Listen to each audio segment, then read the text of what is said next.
Alors, bienvenue sur cette guidance angélique aux natifs et natives de la Vierge et aux personnes dont l'ascendant est Vierge. Vous allez pouvoir retrouver donc dans cette guidance 3 cartes, donc 3 messages différents mais complémentaires en attendant notre pleine lune du 25 mars. Nous avons l'ange de la foi, l'ange de la sagesse et l'ange des décisions. Ah! Alors, pour les amis vierges, natifs de la Vierge, donc nous avons l'ange des décisions. Alors cette carte, c'est une carte qui indique à certains natifs de la Vierge que vous êtes sur la bonne voie, que vous avez pris la meilleure décision pour votre chemin spirituel. Pour certains, c'est une confirmation que l'univers a entendu vos appels. Pour faire un choix important, il y a des décisions qui sont faciles à prendre, il y en a d'autres, voilà, ça peut engendrer du stress, c'est un petit peu plus compliqué. Mais quoi qu'il en soit, tous, vous avez fait le bon choix pour votre voyage spirituel. La vie n'a pas à toujours être aussi compliquée, donc là on vous invite aussi à relativiser, à considérer aussi certaines choses qui peuvent vous permettre d'avancer plus sereinement. Au niveau sentimental, est-ce que c'est le bon partenaire? Est-ce que je dois acheter? Est-ce que je dois vendre une maison? Est-ce que j'ai choisi le bon travail? Voilà, est-ce que j'exploite bien tout ce que j'ai à exploiter dans ma vie spirituelle, hein, j'entends. Voilà, on a toujours tendance aussi à reporter l'échéance ou à se plaindre de... Bon, voilà, c'est plus le moment de procrastiner, c'est le moment de trancher, c'est le moment de prendre des décisions. Personne ne vous dira jamais si c'est le bon choix pour vous. Il n'y a que vous qui pouvez savoir si c'est juste pour vous, si c'est le bon choix. Projetez-vous, voyez si telle et telle décision, voilà comment vous vous sentiriez si, et selon vos ressentis, vous saurez si effectivement vous vous sentez plein de joie, d'impatience, de découvrir, ou si au contraire vous vous sentez oppressé, triste, angoissé à l'idée de... Et vous saurez donc ce qui est le mieux pour vous, puisque c'est votre libre arbitre qui va révéler la décision finale. Donc il y a une décision qui doit être prise d'une manière équilibrée, d'une manière libre aussi, de manière à ce que vous soyez en paix entre ce que vous faites et ce que vous ressentez.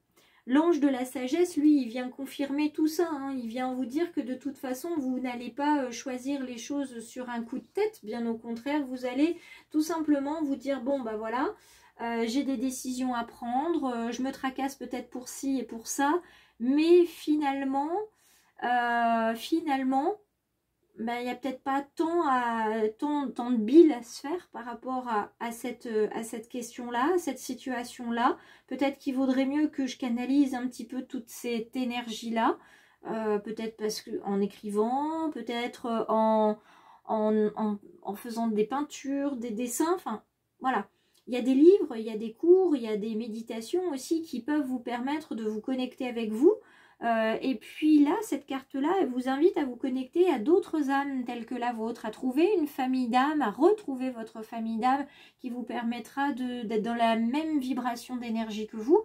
Et c'est des personnes qui vont pouvoir comprendre vos ressentis et puis vous proposer leur façon de voir les choses. Et c'est à vous après de prendre une partie ou complètement ou pas du tout.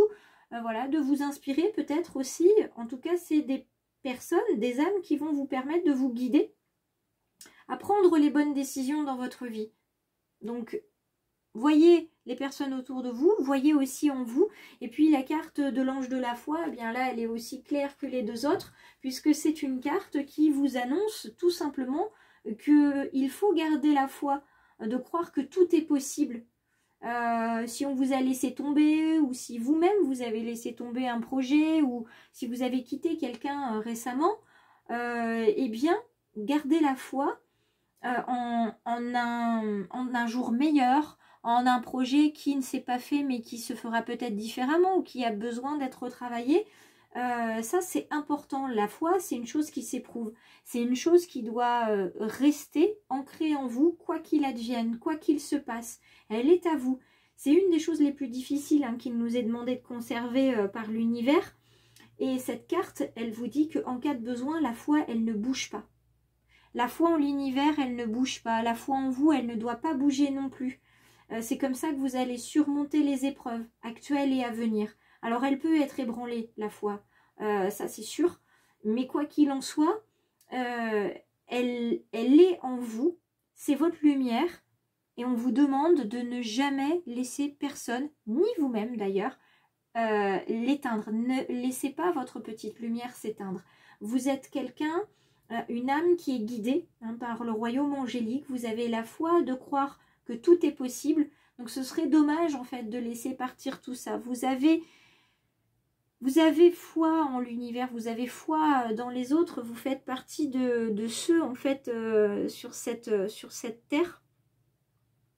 Les natifs de la Vierge qui croyaient dans la bonté des autres, dans le fait que les autres, bien qu'il leur soit arrivé telle et telle situation, vous croyez toujours en l'autre, vous croyez en l'amour qu'on peut porter aux autres.